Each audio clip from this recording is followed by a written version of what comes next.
The HomeTech podcast is supported by you. To find out more, go to HomeTech.fm/support.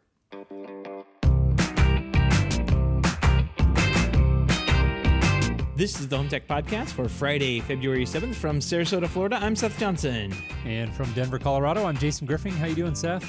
Good, man. Catching up on my the good old Kansas, the state of Kansas has that good old football team. I guess it's pretty confusing where they're from. Stepping in it once again. There's a football team, and they won the Super Bowl. It was a good game. From what I saw, well, I didn't see it. Did you see it? I did. My neighbor here across the street had a few people over, and we went. So in between, kind of chasing the kids around a little bit, was able to watch a good deal of the game. And I didn't really have a dog in the fight. Although as a Denver Broncos fan, you kind of cheer against the Chiefs. That's a big rivalry here in Denver. But the Broncos also got mopped off the field by the 49ers a long time ago in the Super Bowl. So I just wanted a close game, and thankfully got that. I thought it was pretty entertaining. Yeah, we were out of town traveling, and we were at a resort in Orlando, and they had these big screens inside the little cafeteria. It's one of those giant cafeterias with these giant screens, and they had the game playing up there, but no audio. So I could see that at the time, it was like halftime. We saw a little bit of that, and then I think that it was like tied, and then all of a sudden San Francisco just started cleaning up, and then we left, and I went to bed because I was tired, and I woke up the next morning and Kansas City had won. So must have been a good game. There you go. I did not watch it other than on those big screens that I said, and yeah. Did you watch it in 4K? I did not.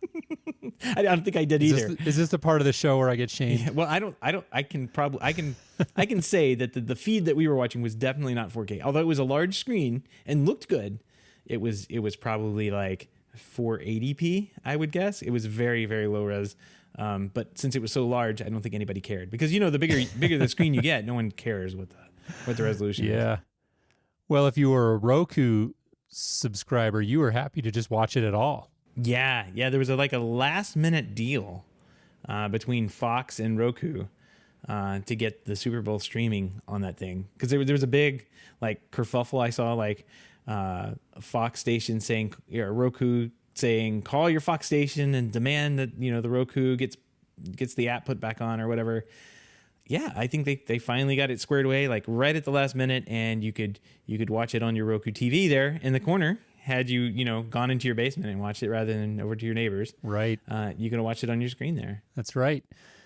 Little brinkmanship there from Roku and Fox. So glad they got that worked out in time. That's always unfortunate when those sorts of things prevent people from watching sports. So glad they got that sorted out. Let's jump into our show here. We've got Lucas Haldeman, who's the CEO and founder of a really interesting company called SmartRent.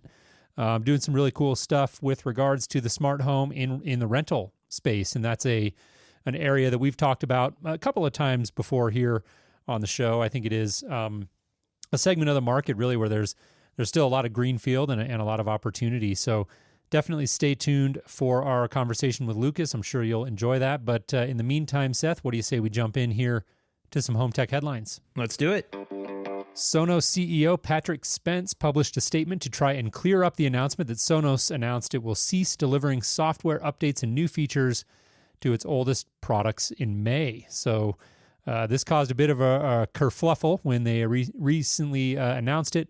The company had said those devices would continue functioning properly in the near term. However, that was not enough to prevent an online uproar from longtime customers, with many blasting Sonos for what they perceived as planned obsolescence. Quote, "We heard you. We did not get this right from the start," end quote, said Spence. He apologized for any confusion and said that the so-called legacy products will continue to work as they do today. Legacy products include the original Sonos Play 5, Zone players, Connect and Connect Amp. These are devices manufactured between 2011 and 2015. So I think Sonos maybe got this a little bit wrong, at least in terms of the communications out of the gate. And I was glad to see them issue the course correction that they did. Yeah, this seemed like it was a communication issue from the very beginning, because if you've been around Sonos long enough, like most companies would not have their $300 speakers working 10 years, a decade later, right? Or 9 years later. Right.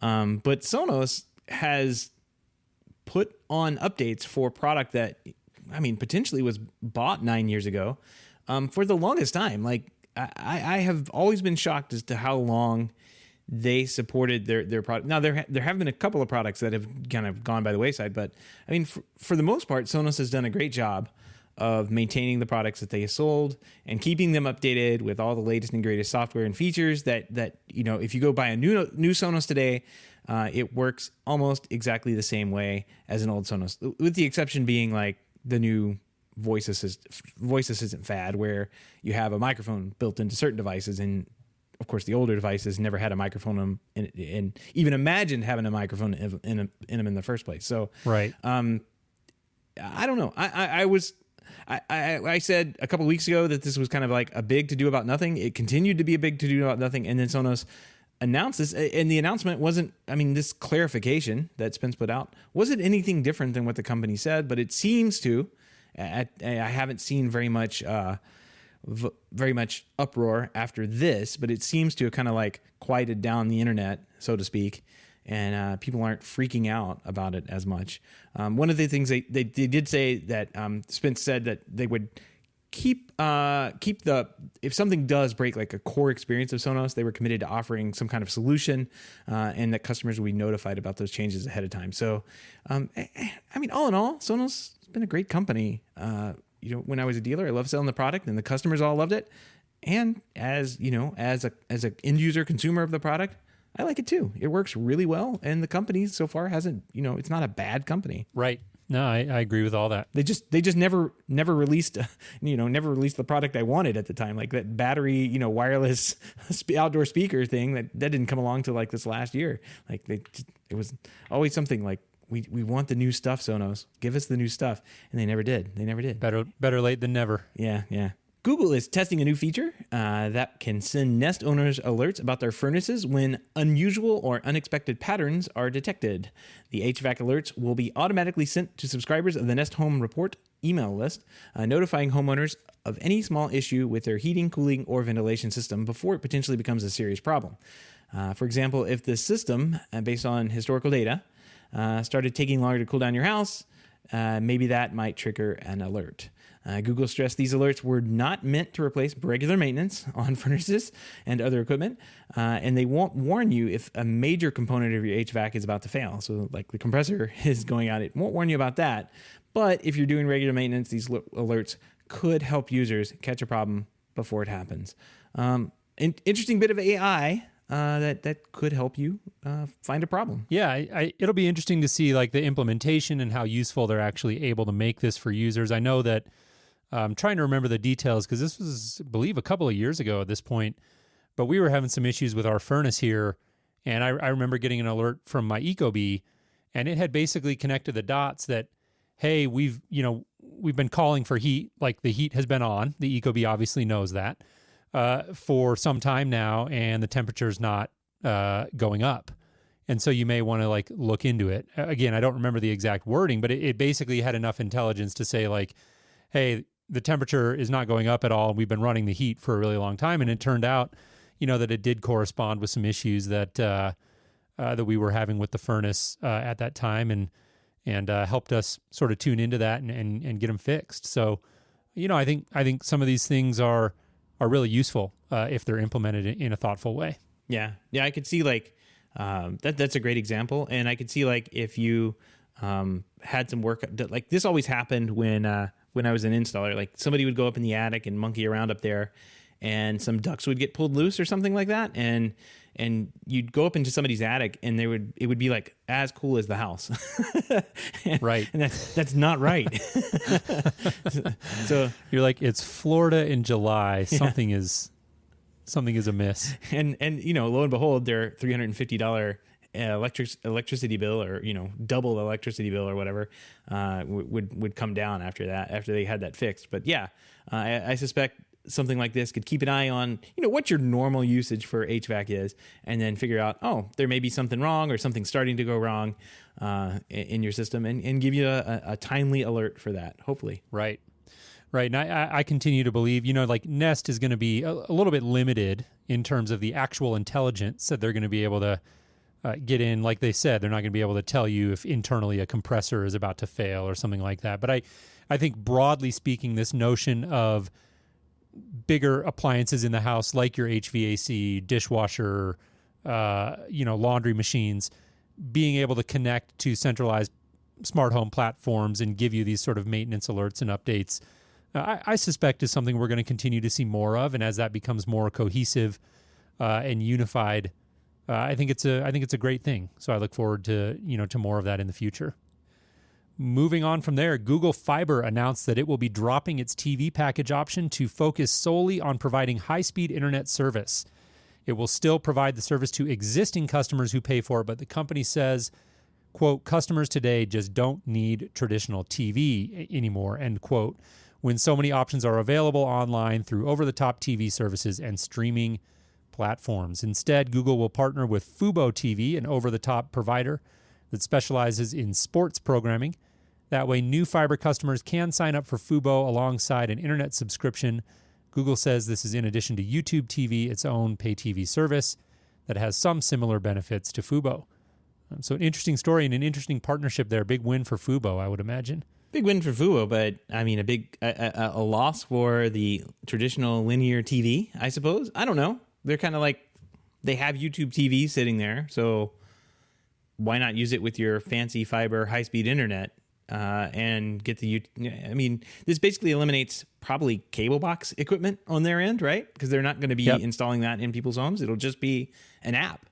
So it totally makes sense to see Google Fiber doing this. I suspect that this is kind of like a harbinger of like what is coming. Like Comcast will just be an app one day. DirecTV, Dish Network, they'll just be apps one day as well. And maybe, the landscape's going to look a lot different for these linear TV companies when we have so many of these over-to-the-top providers of specialized things like Fubo, but then like you have linear providers like YouTube TV out there that can offer what you traditionally get, and then if you want sports, you add that in with Fubo. Right. Fubo. Fubu. Different. Yeah, different. It's the large clothing company is what I remember them. That's right. That'll be a fun image to mock up in our for our show art. Indeed. Earlier today on its South Korean website, Samsung posted the Galaxy Home Mini will be released in South Korea on February 12th for 99,000 Korean won. Is that what that is? Yeah. I believe so. Yeah. Or approximately $83. The post has since been removed, but it was up long enough to give us a few details about the Galaxy Home Mini and suggests that rumors that the device will arrive in early 2020 could be true. Bixby. It's exciting. Cue up the Bixby sound effects. Yeah. Bixby. It's another Bixby sighting. I don't know if I'm more surprised by that or the fact that 99,000 Korean won is $83.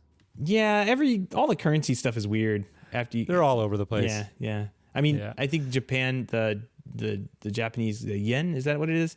Can get these, like, you can get 220,000 and it's only like a few $100s or something like that. Wow. Yeah, so it's all strange, but it's totally different. Yeah, it's all made up anyway. This is good news though, because I've been waiting for this little device to come out. Not particularly this one. I want the Cauldron one, the one with the little legs. This one doesn't have the legs. It looks like a nice little pot that you'd have, and this actually looks really nice, I think. But I want the ugly one with the legs. I really want that one. That's the one. Yeah, you're getting that one prepped for the graveyard in advance. Yep, I'm gonna put it next to my HomePods. The news does line up. The story goes on to talk about rumors Samsung might announce the smart speaker at its Unpacked event, which is next week. The story says, though, we should remind you that Samsung first announced the bigger Galaxy Home 18 months ago, and the device still is not available. Wow. Yeah, that's a lot going on next week. We have ISE coming up. We forgot to kind of tease that at the beginning of the show, but it'll be 11th through 14th for ISE.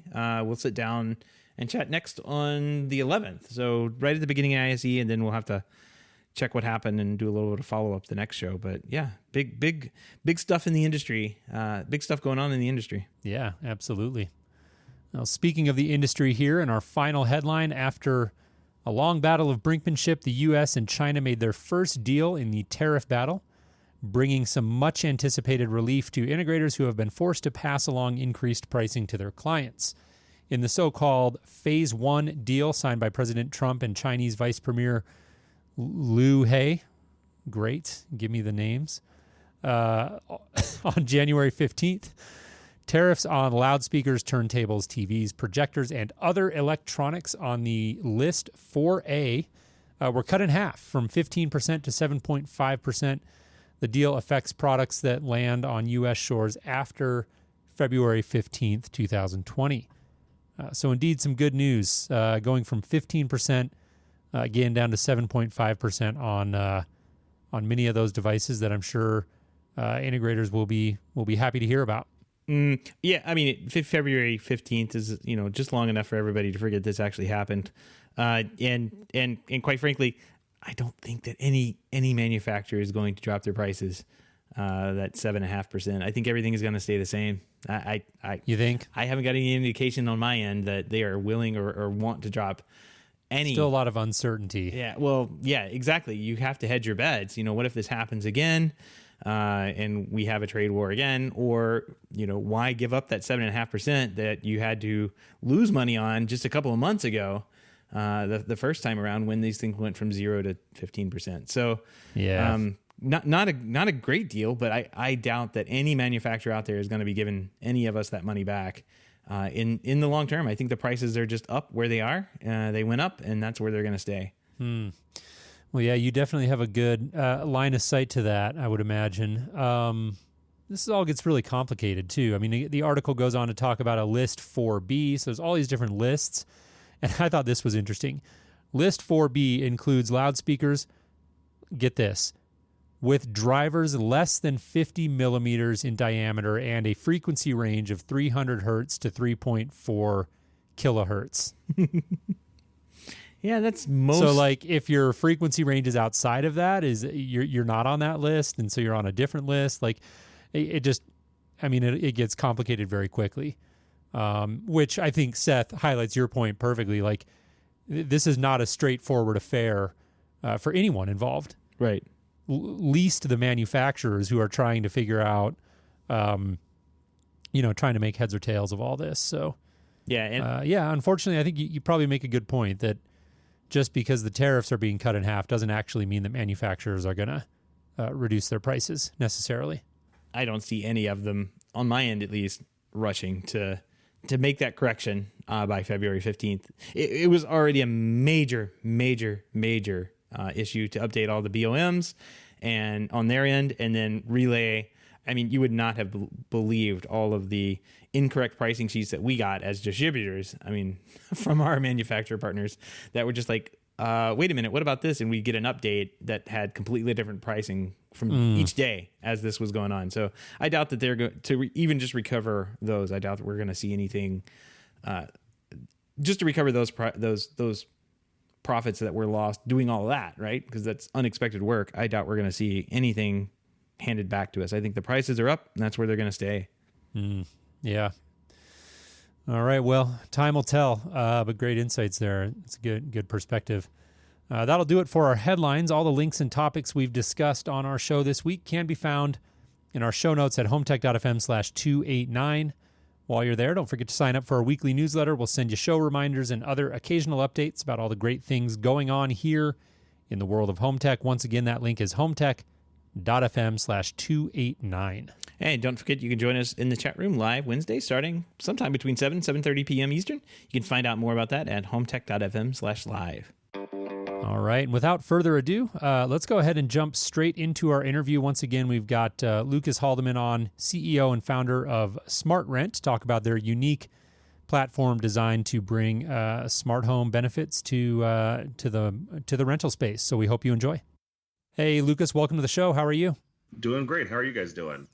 Doing excellent. We appreciate you joining us. I look forward to jumping in. I think I was talking about it in the preamble to the interview here. I think that there's just so much opportunity in terms of the smart home in the rental space, and really, as prepping for the interview, enjoyed learning a lot about what you guys are doing, and I look forward to getting into that.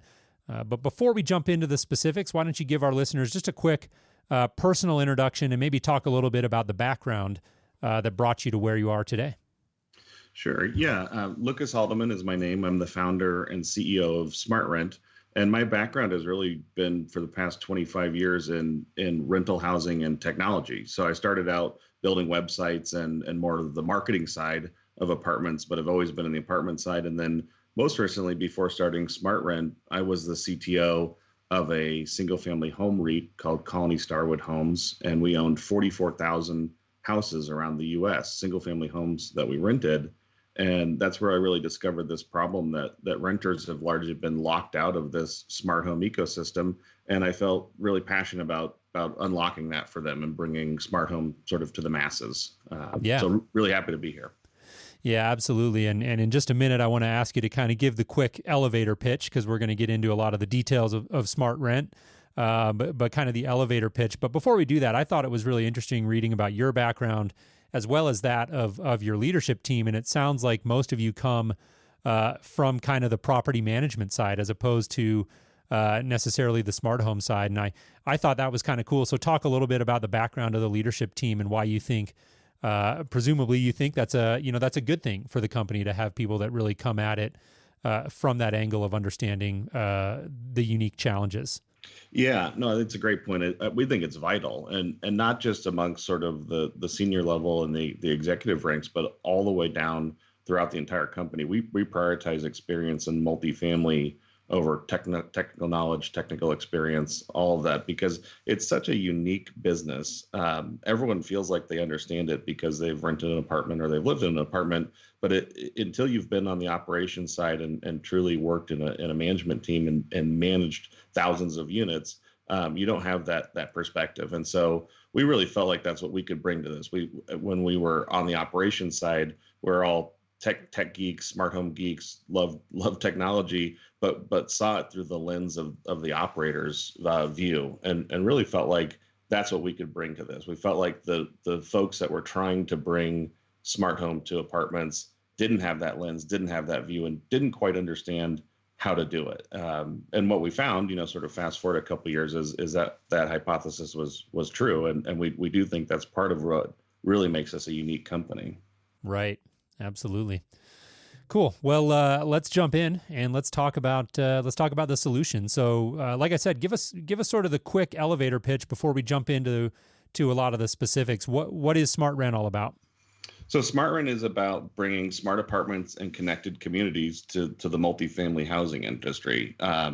We're an enterprise software company. What that means is in one platform we tie together hundreds of different hardware devices. So we're basically a hardware agnostic company. We take the best of the different smart home devices or what a particular owner wants, and we weave them together into one platform, both for an owner to use while it's vacant or while they're trying to manage the common areas. They can control the temperature, they can understand the access control, but also we have an app for residents. So once you move into an apartment, you as a resident get that smart home experience like you would at a single family home that you own. You get to control your lock, let the dog walk in, save money on your utilities, have a lot of the cool features that we've all come to love in this smart home ecosystem: shades, blinds, cameras, light controls. All of the devices that you've seen are now unlocked for the renter, who for the bulk of the smart home history have been locked out. They weren't allowed to change their lock. They weren't allowed to change their thermostat. It wasn't their property. Yeah, don't tell any of my former landlords.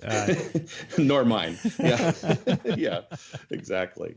And we do find that. I mean, that's funny, but we do find that a lot. That's one of the first things we get when we show is say, "Hey, so I've already got a couple things." We say, "Don't worry, we'll take care of you. Like, it'll all be okay." Yeah. So that's one of the things that we on this show. I know that we kind of struggle when we're talking about some of the products that have come out in the past, especially like smart light bulbs. When Jason and I see those, we think toys. But for someone who isn't a homeowner and who is renting an apartment, a smart light might be the only method or way that they could get a smart device inside their apartment. They're not going to change out a light fixture or a light switch, or maybe even have the ability to do that in an apartment or something like that. So this is something that I think has been needed for a long time for people who do rent properties to be able to break into the smart home thing. This is a great idea. You kind of briefly touched on it, but what sort of devices are included in a SmartRent apartment? Like what types of physical devices? So it's a great question, and it seems like it should be a pretty simple answer. But one of the things that's unique about our platform is we really let an owner customize what they want to put into an apartment unit. The base package that we recommend, and it doesn't always get accepted, but what we recommend is that you put in a smart lock for access control, smart thermostat to control utilities, and then leak sensors, water sensors that are connected to our smart hub, which is the last thing we put in. The reason for water sensors, and that's one that as a homeowner, you sort of think, yeah, it's important, I worry about that. But in apartments and multifamily, water is the number one cause of damage across all multifamily units. So taken in aggregate in the whole, protecting an asset against water damage has massive payback for an owner. It's also great for a resident. If the apartment above you starts leaking and you're the one who finds out about it because it comes through your ceiling, that's a very unpleasant thing to go through. Whereas catching that as soon as it happens and mitigating that damage before it's catastrophic is really important. So base system, hub, which is our smart home hub, lock, thermostat, leak sensors is what we recommend. And what's cool, I think, that we've done that no one else has done in this space is above that, we let residents then customize whatever they want. So we have an e-commerce store and we let them add on. We say, hey, your owners put in your base system. There's a hub here. You can go and buy anything you want. Oh, and by the way, you can also buy it at Best Buy or buy it on Amazon. You don't have to buy it through us, but you can add on to this system and really customize it to be your own. And that's where we sell, as you were alluding to, a lot of smart light bulbs, a lot of smart plugs. I was just like you. I never saw the utility of a smart light bulb when I could change my switch. But suddenly when I'm not allowed to change my switch, it becomes a much more important thing. So it's funny, these sort of edge case of smart home things where you say, well, is that sort of a solution looking for a problem? We found sometimes we did find the problem in multifamily and the solution is there. So it's a really flexible system. Yeah. So I need to back up one more step here. Because you said earlier, we recommend, and I'm trying to figure out, you have two customers you're probably selling to here. You're selling to property managers who may need your product one way, and then a renter or an end user who might need a product another way. And it sounded like you said there's a base package that maybe the property manager would put in every single unit. Mm-hmm. And then it sounds like you also we also as a renter, I could rent a smart, a connected apartment and move in and then pick and choose maybe what I wanted above and beyond the smart thermostat and door lock. Yeah, exactly right. And yes, so we have that bifurcated sale of, we convince an owner, this is the reason you want to do this to your entire property. And where do you as an owner see value? Saving on your utilities is important. Getting access control is important. Mitigating damage, as we talked about, is important. But it's harder to convince them that, hey, you should put in shades or you should put in light bulbs. It's harder to see, is that really important to every resident? So that's exactly right. We then start selling to the resident once they move in and say, do you want to upgrade this? And I'm amazed. A lot of people, the answer is yes. Some people, the answer is no. And either way is fine. The building owner gets what they need out of it. And that's what's really made that sort of us ability to get scale is sell the right thing to the right customer. And when somebody does that, like say I moved in and I said, yes, I do want a smart light in this, or a smart light to be in this room, or a smart thermostat to be installed. The property manager doesn't have to trust me to put it in.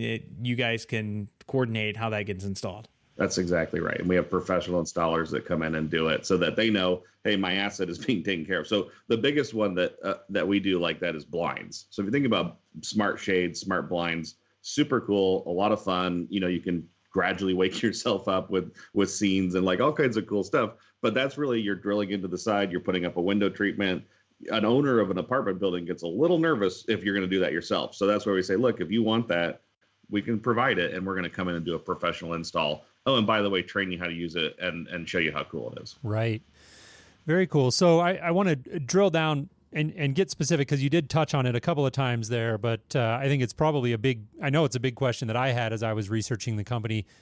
So you say owners sort of have the ability, then you get the property manager, they decide on a base package, and then owners have the ability to modify on top of that. And I think if I heard you correctly, you even mentioned like go to Best Buy, buy your own stuff, and then integrate it with the system.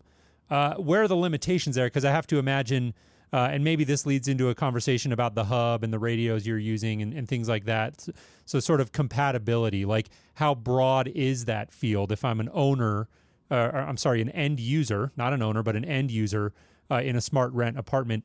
Just how much flexibility do I have in terms of the types of devices that I can add?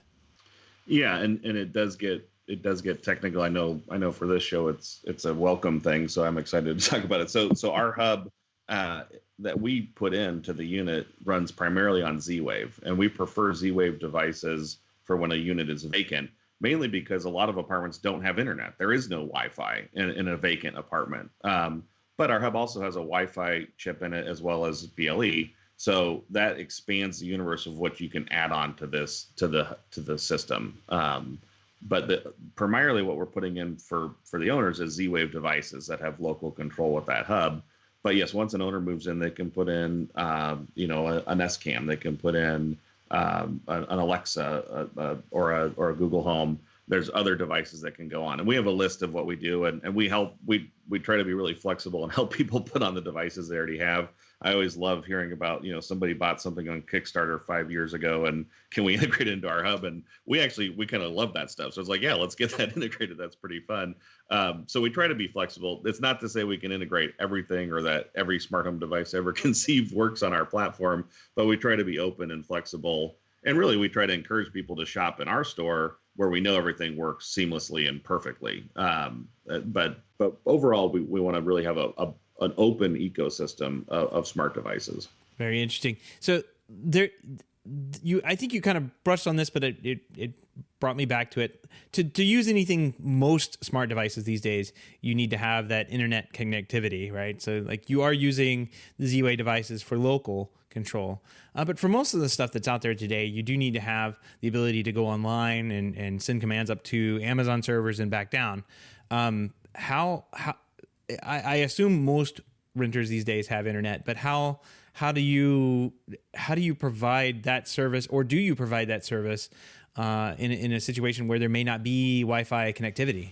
Yeah, that is why we have the Z-Wave. Z-Wave can work well also. The other thing, well, let me back up and say, so in addition to the Z-Wave, all the devices we put into a unit, we believe have to have a manual control. So if we're putting in a smart lock, there's a keypad on that lock that has a code saved in that lock. So it works whether there's internet or not. A thermostat has to have buttons so you can control the thermostat. So we do make sure there's sort of an analog fallback in everything we're putting in. The add-ons, that's not true, because that's in an occupied unit. But that gives you the case of, hey, if I'm not technical or I don't like smart stuff and I move into an apartment, what's my experience? And it's still a good experience, and it also still protects the asset and gives the owner the benefits that they need. But we are careful to say we're not forcing people into a path. We want to be really open, and we think this adds a lot of benefit and makes your life easier and more convenient and safer. If you don't feel that way, we totally respect that, and we don't want to sort of pigeonhole you out of the apartments that we're in. We make it so you can still live there.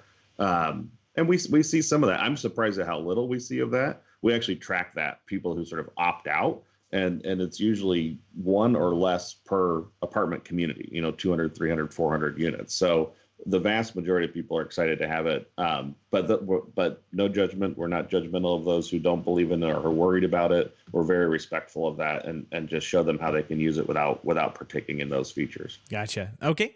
Well, I am in the market for an apartment, and the apartment that I'm looking at has a smart rent equipped unit. What does the move-in experience look like for me as I move in? So it's the experience that you would come to expect from any modern transaction you're doing. So it's really cool. So when you move in and you sign your lease and you digitally sign it, we have API integrations with the property management software. So we automatically pull over your name, your email, your phone number, and we'll email you and text you a link to then sign up for the service. You sign up for the service, you get the code to get into your unit. You get the tutorials. You also get the opportunity to sign up to have someone come out and show you how to use it. So one of the things that we love to do and feel like we're different is say, hey, if you like tech but you're scared of it, just click this box and we'll actually schedule an appointment with you, almost like you would if you bought a newly constructed home. They do the post move-in visit. Yeah. We'll come show you how to use everything. And so without ever talking to anyone, without ever going into an office, you can be in your U-Haul truck, and get your code to get in and you're into your unit. And so it's pretty cool.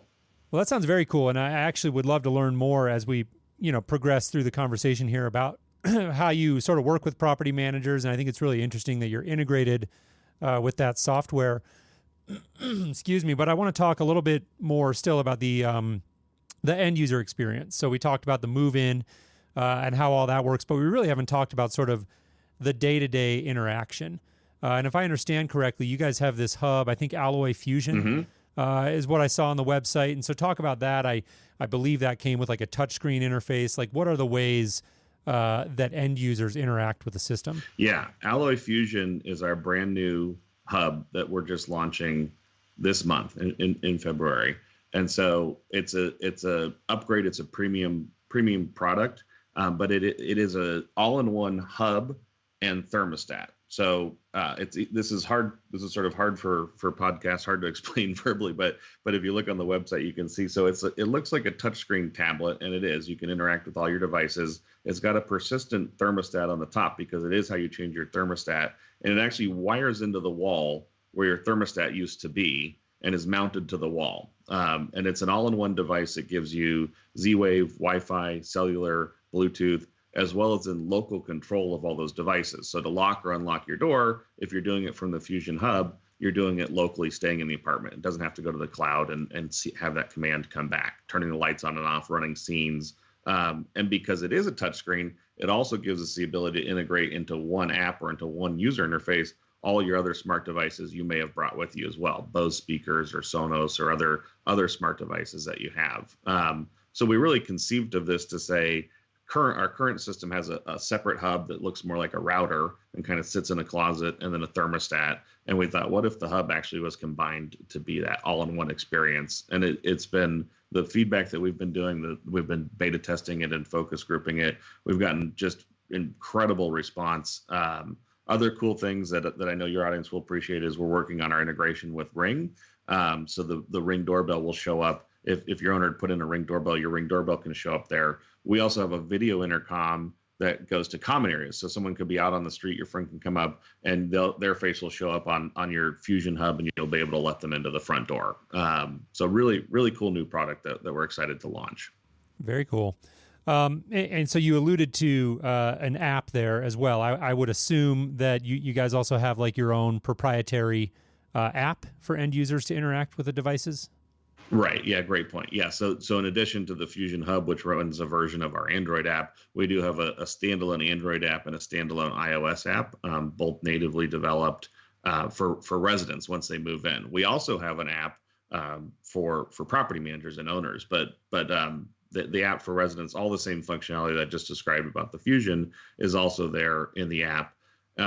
Other things that we see residents using the app for: setting a schedule for your thermostat. People are saving 20 to 30% on their utilities, something we've been doing in single family owned homes for 10 or more years, right? With Ecobee and Nest and others. Now renters are getting to do that. The ability to create codes. My favorite is the recurring code, or what I like to call the dog walker code. So it's a code that'll get the dog walker in, but it only works Monday, Wednesday, and Friday from 9 to 11 when they should be there walking the dog. And if they happen to come Friday night at 10 o'clock and use that code, not only will that code not work, but you'll be alerted in the app and say, hey, did you know your dog walker just tried to get in your house? So create codes, set your thermostat, control your lights, control your functions, all in one app that's custom built by our software development team. Got it. Very cool. And I do want to move, like you alluded to property managers and talk a little bit about them. I do have one more question on the end user experience before we shift gears. Voice is a huge thing nowadays. Obviously, it's kind of become table stakes in terms of interacting with the smart home. What do you guys do in the voice area? So we try to be really flexible with this and be open. You'll sense the theme of being open. But so we have Google Home compatibility. We have Amazon Alexa compatibility, and we also have Siri commands for people who use Siri as their voice controller. So really open to that. You know, the dominant things that we're seeing in apartments is Alexa and Google Home are kind of neck and neck. They're sort of less Siri, less HomeKit. That definitely skews towards homeowners.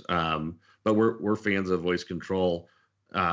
We do think it's important to not put one or the other in a unit, and we help educate owners to say, you know, you shouldn't put an Alexa in there, because if someone moves in their Google person, that's frustrating, and vice versa. But we do think that they're a great add-on, and really they kind of add that sizzle to the experience. And we definitely recommend owners put them in their model units, because when you're showing off and showing the smart home, we think it's the best way to showcase it. You know, when you say, Alexa, it's movie night, and you see the shades go down and the lights dim and everything happens at once, it's a really, really cool experience. And as a renter, you've never really been offered that at any place you've tried to rent. It's a brand new thing for you. Right. No, that is actually pretty exciting. One thing that kind of took me here is like, this is all great if I'm an end user, but you know, if you are also dealing with property managers, and I imagine that if you step back and look at somebody with 200 units of inside their apartment complex that they're trying to manage,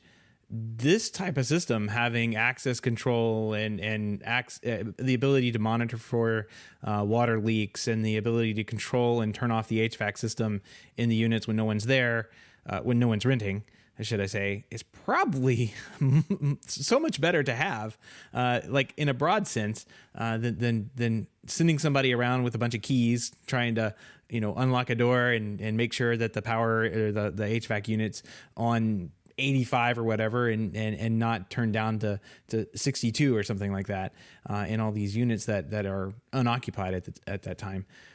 How does your SmartRent platform interact with those property managers differently than it does the rentals?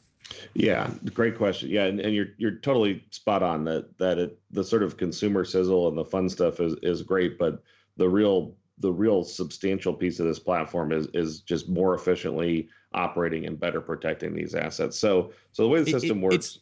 It's like a small BMS system. Like if I'm thinking large scale condos and large scale building, like building management systems, it's like a not a small scale that it's just kind of like an interfaced almost at the same level BMS system. So I think this is really cool. Yeah, thanks. Yeah, it is a BMS system. It's just the problem. This was the dilemma we had as apartments, is BMS was too expensive because we weren't a commercial high rise, right? Like a garden community in Dallas. I can't afford a $2 million system, no matter how cool it is. And then on the other side was stuff that was really just made for you to put in your house or me to put in my house. And no one said, well, I got to control 200 of these at once. I can't have 40,000 logins to different devices. So yeah, so that's exactly where we try to sit is purpose built for rental housing, the right solution. And owners are reporting back to us millions of dollars of savings on leak damage, on utilities, on access control.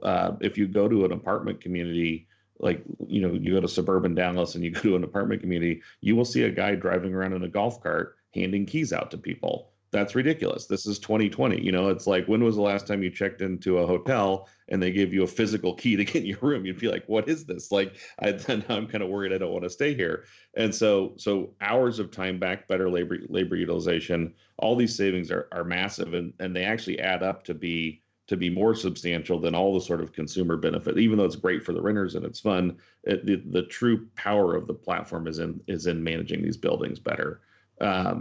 You know, one of the things that's important, I alluded to earlier, is being integrated into the property management system. So we know when a unit is vacant or when it's occupied. No one has to go into a system and say 101 is now vacant. As soon as it goes vacant and we get that move out, we automatically put that into vacant mode. We lock out the thermostat. We put access codes in so vendors can use their personal PIN code to get in. And we change the whole way that the apartment lives and breathes. And same thing, as soon as it goes occupied and you move in and you're ready to bring your stuff in, we take it out of vacant mode. We remove all those codes. We make it ready for you to be the occupant. So that's the key that we found to getting scale, is not adding another system people have to work in, but we do the hard work to integrate with the existing system so that it just works. That's the feedback we consistently get when you're talking to service technicians, leasing consultants, and property managers is, I just love this system because it just works. I don't have to think about it. I don't have to worry about it. I don't have to remember to go log into something else. It just happens. And that's been really, I think, I can't, downplay or overplay that enough. That's been the key to us getting scale, which we knew coming from, sort of tying it back around, we knew from being operators. Like, we just knew that intuitively this is the right way to do it as former operators. Well, that's very cool. And I love that experience that you bring in terms of being a former operator and having that experience, and like you said, intuitively knowing, hey, we got to go about this a certain way so that we're not adding just more stuff, but rather seamlessly integrating, with the systems and processes that already exist. So I think that's a very smart play. I am curious to know, I think property managers, owners of these assets probably have a really unique lens in terms of the attractiveness or the marketability of the smart home. I think a lot of us, I know for myself, I'm kind of a geek for this stuff, and so I tend to get excited about it, but they obviously are dealing with a broad swath of people. And what's the sort of feedback that you get from property managers and owners with regards to the smart home as a way to differentiate their properties? Yeah, it's one of those things where I'm cautious with how much I respond to it, because it's such a huge differentiator right now that I want to sort of scream it from the rooftops. But what we're seeing is it won't last forever. Like, I see a world where this is just sort of part of what you expect in an apartment. So what we're trying to encourage owners to do is take advantage of this pent up demand. For 20 years, no one has had anything. And so there's this big backlog of demand. People are willing to pay you more for it. They're willing to stay longer. They're excited by it. So take advantage of it now, but don't count on that lasting forever. So it is the number one thing that people are asking for in apartments today. Number one, high-speed internet and smart home are both the things that people are asking for. And we can see, as we've gone out and we're installed now in over 80,000 units. So that means we've literally walked into 80,000 apartments and put our system in there. And as we've seen that, we've seen such a great cross section of the population, and you make up these things in your head that this is only for this demographic or only for that demographic. And what I love about smart home in general and the platform that we've built is it's for everyone, and universally, almost without fail, it's been embraced. I saw this when I was on the ownership side. We were buying workforce housing. This was not high-end housing that we're buying, and the reaction we got from people moving in and how much they liked the system and how much it made their lives better. Just even knowing, hey, your child has a code to get in, so when they get off the bus, you get a text message at work saying, hey, your kid made it home. Little things that you don't think about, but they add up to be just such a much better living experience. And we're seeing owners take advantage of that today and really push it. And it is different, even in metro markets in San Francisco and Seattle. It's still not the norm. It's still a unique offering. Right. Well, I think you're smart though to get both yourself, your company, and your constituents, your owners, in a position to be thinking about that as not something that's going to last forever. I do suspect you're right. That eventually this does become table stakes, but how long that takes is anyone's guess, and go make hay while the sun shines. Exactly. Right. So yeah, exactly that all makes sense. Yeah. You talked a little bit about the platform integrating with existing property management solutions, but I know you do also have, you alluded to it earlier in the interview, a dedicated community manager app, I believe is what you call it. Give us a quick overview of that.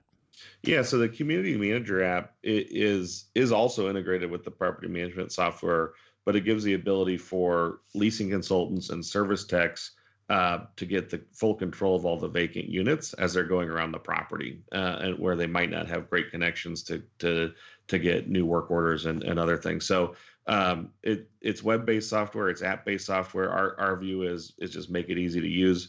We have a large team of user experience designers, UI, UX designers. We work really hard to create simple and intuitive software. And what we found is, not all the time, and I'm trying to be careful how I phrase this, but sometimes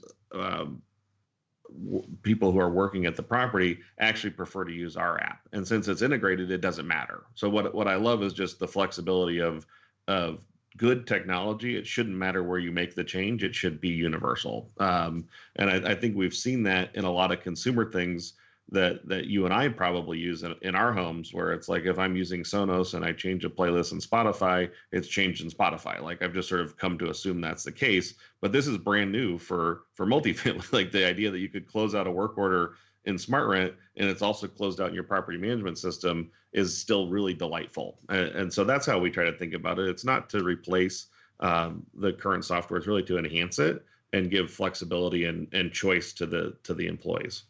Right.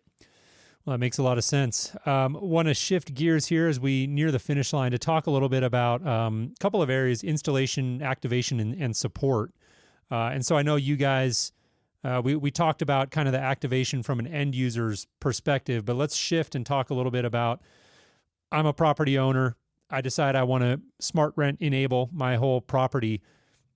What does that process look like? How do I go about getting all of these devices installed, training, things of that nature for my property? Yeah, great. I love the question, because it is again somewhere where we really see the world differently than most people. So the way that we work is we say, hey, before I can even give you a proposal, I have to come walk your property. I literally have to send a W-2 employee out to walk around. He or she has to look in every vacant unit. We're going to take thermostats off. We're going to take door locks off. We're really going to take this apart. And then I can actually come back and tell you, okay, here's what we can do with this property. Because every property is a little bit different, has its nuance. And so once we have that, we say, this is what we can do. The owner says, okay, this is great. I love it. Let's go. What we do, first thing we do is we have a big kickoff party where we invite all of the residents to come to a pizza party. We have a professional trainer who comes on site, and we bring the staff together and we show everyone all these devices, and we take all their questions and we talk to them about what we're doing and why we're doing it, what the benefits are and what they're going to get out of it. And so we really work up front to sort of build this sense of community around this and make it exciting. Once we're through that, we have our installation team and our trainers on site. So we actually handle this as part of our business. We come on, we do the installation, the pairing, verify the network is good, do all the sort of back-end testing. At the same time, we've got a trainer there helping train the staff and train residents. And that's what I alluded to. If you want a personal meeting, we can go do a personal walkthrough with you. So it's a really high-touch experience. And we do around 30 to 50 units per day is our goal. So at a 200-unit apartment community, we're going to be there about a week or a week and a half with our installation team, with our trainers. And what we do is we go from showing you to gradually you're doing it and we're helping you through the process. But so by the time we leave, everyone feels like they've had a sense of learning the system, getting to know it, working out the edge cases, understanding how to use it. And they feel really good about taking ownership of that new platform that they have there. Excellent. And are these, you mentioned W-2 there, so is this full training and deployment installation team, are these all in-house employees of yours? Do you use any local contractors? How does that work? Yeah, so the way that we work is we have one W-2 employee who's an install manager and one W-2 employee who's a trainer on site for the entire installation process. The install manager will work with a local general contractor and we'll bring in some local labor to help us get through that, but it's under the supervision and management of our employee. And we do that for two reasons. One, it allows us to scale more quickly. Obviously, we can have more people on site. But the second thing is our install manager may not live there. So when they go back to wherever they live or they're on to the next job, we've left behind 10 to 20 local people who we've trained and certified how to support our system. And so it also gives us a breadth of in-market support everywhere we've installed. Yeah, no, that makes a lot of sense. And that segues perfectly into my another question I had in this area is that ongoing service and tech support. So how does that work on an ongoing basis if I'm an end user or a property manager for that matter? What are my options in terms of receiving tech support or service on my system? So we offer 24/7, 365 phone, chat, and email support.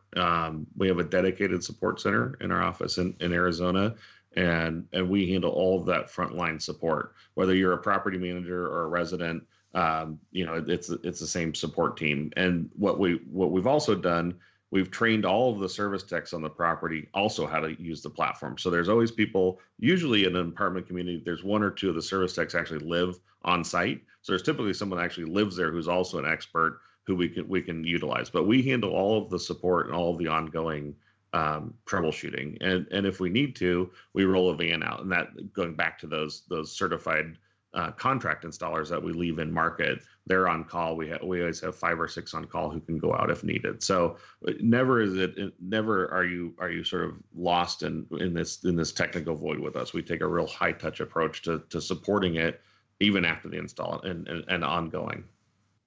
Sounds like it. Well, that's great. As we're bumping up against our time here, I do want to get an understanding for the high level kind of economics. I would imagine a lot of this is custom pricing when you're doing these big deployments and things like that. But give me a sense for how the economics of the system work from both a renter and a property manager or owner's perspective.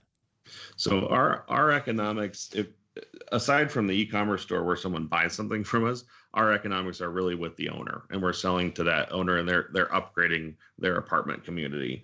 They charge for that in various ways. Sometimes they increase the rent. Sometimes it's just a premium feature that they're using to help attract and use it as a marketing tool. So from an end user as a renter, it's a hard question to answer. Different owners do different things, but sort of to answer the primary question of sort of the hardware, the installation, and the ongoing software fee is how our model works.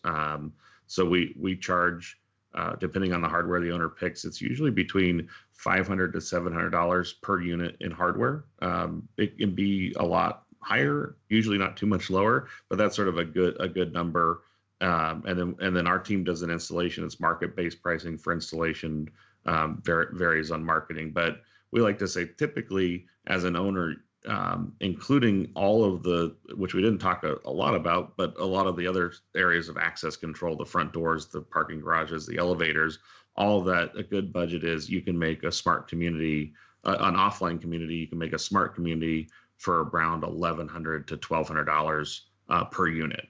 You can take the whole community and bring it up to a modern standard. Got it. Very cool. Yeah, and it is a very robust platform, and I know there's a ton that we didn't have time to really get in and talk about. I would encourage anyone listening who's interested to go check out the offering because, again, very, very robust, and I think it's really cool what you guys are doing. For those listeners who might want to find out more about what you guys are doing or maybe connect with someone on your team to ask some follow-up questions, what's the best way for them to do that?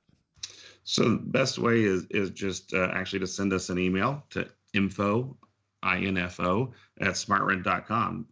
And that's a mailbox that actually I look at frequently as well. So there's a lot of people who will answer that, but we love hearing from people and love conversing. So please feel free to reach out. Also on our website, there's contact information at SmartRent.com. You can follow us on all your favorite social media platforms as well, of course. Very cool. All right. Well, we appreciate your time. What's next as you're thinking about the immediate and sort of this year's timeline? What are you guys really getting excited about there at SmartRent? Yeah. So the thing I'm most excited about right now is so we feel like we've really cracked the code on the buildings and the facilities. But this year, starting in the second quarter, we're actually launching our smart parking and connected parking product, which I think is going to alleviate the next wave of tremendous headaches. So I'm really excited about that. Maybe on a future show we can go into detail, but essentially that's monitoring and controlling where and how people park at apartments and making sure if you're in the right spot that you aren't parking in someone else's spot, and also gives the owner the ability to monetize guest parking. So smart parking is really a big initiative for us that I'm really excited about. Very cool. Well, we'll look forward to hearing more about that. And Lucas, again, we really appreciate you coming on the show and sharing all about SmartRent. Thanks so much. Yeah, thanks for having me. It was really, really great to talk to you. Really appreciate it. You got it.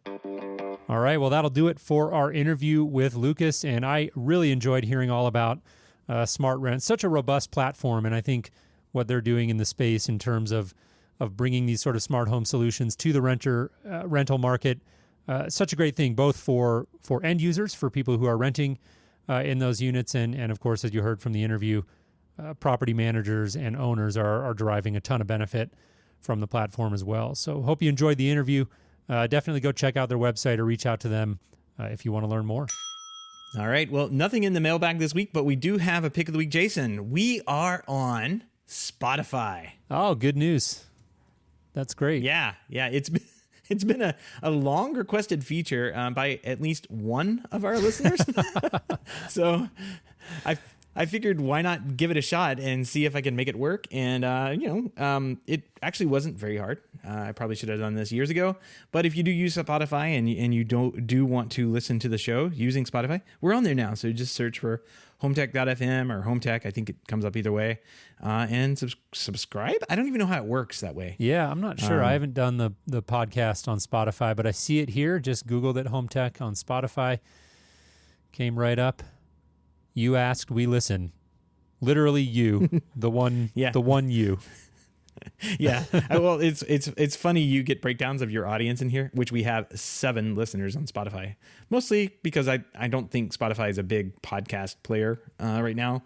I knew it was pretty low, but what's funny is you can see that they're 100% male, 83% in the 35 to 44 range, and they like Rolling Stones, Talking Heads, Beyonce, woohoo, and David Bowie, and of course Queen. How funny! I would if Queen wasn't on this list, I would stop podcasting tomorrow. That was the one. I'm glad it is. Important metrics there. Very, very important. Very important. So yeah, all of our it has the countries here too. Mostly let's see, European. It looks like Cyprus, Finland, Norway, and Poland. Thank you very much for tuning in on Spotify already. International. Hopefully, yeah, we'll get some more on there. But I thought that was funny. Thought I'd mention that we are on Spotify, and you can listen anytime you'd like on that service now. All right, great news. Seth in his wizardry got it done. I like it. If you have any feedback, questions, comments, picks of the week, or ideas for a show topic or guest, give us a shout. Our email address is feedback@hometech.fm. Once again, that's feedback@hometech.fm, or visit the online form at hometech.fm/feedback and let us know what's on your mind. We want to give a big thank you to everyone who supports the show, but especially those who are able to financially support the show through our Patreon page. If you don't know about our Patreon page, head on over to hometech.fm/support to learn how you can support HomeTech for as little as $1 a month. Any pledge over $5 a month gets you a big shout out on the show, but every pledge gets you an invite to our private Slack chat, The Hub, where you and other supporters of the show can gather every day for inside baseball conversations about power over Ethernet, I think is what we were talking about today. I thought it was pretty interesting. A couple of things going back and forth there. Always fun, always geeking out in there. I love it. If you're looking for ways to support the show but can't do so financially, we'd love a 5-star review on iTunes or a positive rating in your podcast app of choice. Those reviews definitely help more people find the show, so please take a few minutes to do that. We would definitely appreciate it. Absolutely. And HomeTech is a proud member of the Technology.fm collective of podcasts. You can find other great shows like Home On, The Smart Home Show, and DTNS over there at Technology.fm. All right. Well, that'll do it for our show this week. Seth, had a great time recording with you after a couple of weeks off. Glad to be back, and we'll look forward to reconnecting with you again next week. Sounds good, Jason. Have a great weekend. All right. Take care.